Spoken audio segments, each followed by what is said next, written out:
उत्तर प्रदेश में लोकसभा में सबसे अधिक सीट जीतने वाली पार्टी ही देश पर राज करती है। यही कारण है कि सभी पार्टियों का फोकस उत्तर प्रदेश में सबसे ज्यादा रहता है। भारतीय जनता पार्टी कुल 80 सीटें जीतने के लिए एड़ी चोटी का जोर लगाए हुए है। समाजवादी पार्टी भी बीजेपी को रोकने के लिए न चाहते हुए भी कांग्रेस से गठबंधन किया है। बीच में ऐसी बातें भी उठी कि इंडिया गठबंधन बीएसपी प्रमुख को पीएम कैंडिडेट बनाने का ऑफर दे रहा है, पर बीएसपी प्रमुख ने खुद इन बातों का खंडन किया और यह भी कहा कि वो ऐसी बातें उनकी पार्टी को कमजोर करने के लिए की जा रही है।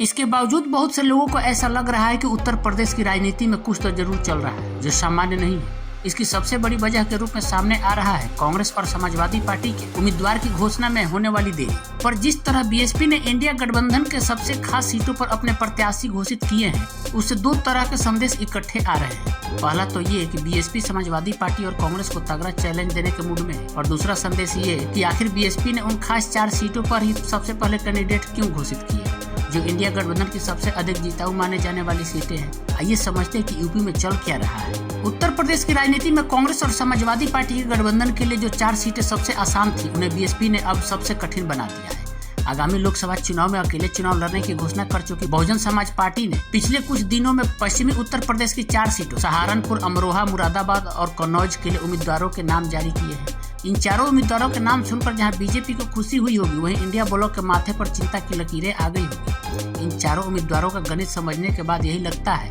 कि बीएसपी ने यह तय कर लिया है कि अगर खुद नहीं जीतेंगे तो कांग्रेस और समाजवादी पार्टी को भी नहीं जीतने देंगे। मुरादाबाद, अमरोहा, सहारनपुर और कन्नौज में चारों उम्मीदवार मुस्लिम समुदाय से हैं और वे अल्पसंख्यक वोटों में कटौती करने की हैसियत रखते हैं। इनकी राजनीतिक पृष्ठभूमि और धन बल के साथ दलित वोटों की अच्छी खासी संख्या यहाँ पर त्रिकोणीय मुकाबला के आसार बना दे। जाहिर है कि समाजवादी पार्टी और कांग्रेस गठबंधन ने इन्हीं अल्पसंख्यक वोटों के बल पर ये 3 सीटें जीतने की उम्मीद कर रहे थे। उनकी इस उम्मीद पर पानी फेरने का मन बीएसपी ने बना लिया है। आजमगढ़ उपचुनाव याद होगा, यह सीट समाजवादी पार्टी का गढ़ माना जाता रहा। इस सीट पर जिस तरह से बीएसपी के गुड्डू जमाली ने बीजेपी को जिताने में मदद की, वही कहानी इन चारों सीटों पर दोहराई जा सकती है। तो क्या मान लिया जाए कि इंडिया गठबंधन के लिए मायावती का यह प्रेशर पॉलिटिक्स है?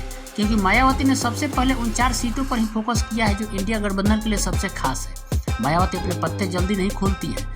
क्या कहीं अंदर खाने में अब भी कुछ तो नहीं पक रहा है? क्या मायावती अभी चाहती है कि इंडिया गठबंधन उन्हें पीएम पद का कैंडिडेट घोषित कर दे? उत्तर प्रदेश की राजनीति में हाथी किस करवट लेने वाला है, अभी सस्पेंस बना हुआ है। कांग्रेस की मंगलवार को दूसरी लिस्ट भी आ गई, पर उत्तर प्रदेश उसमें नदारद दिख रहा है।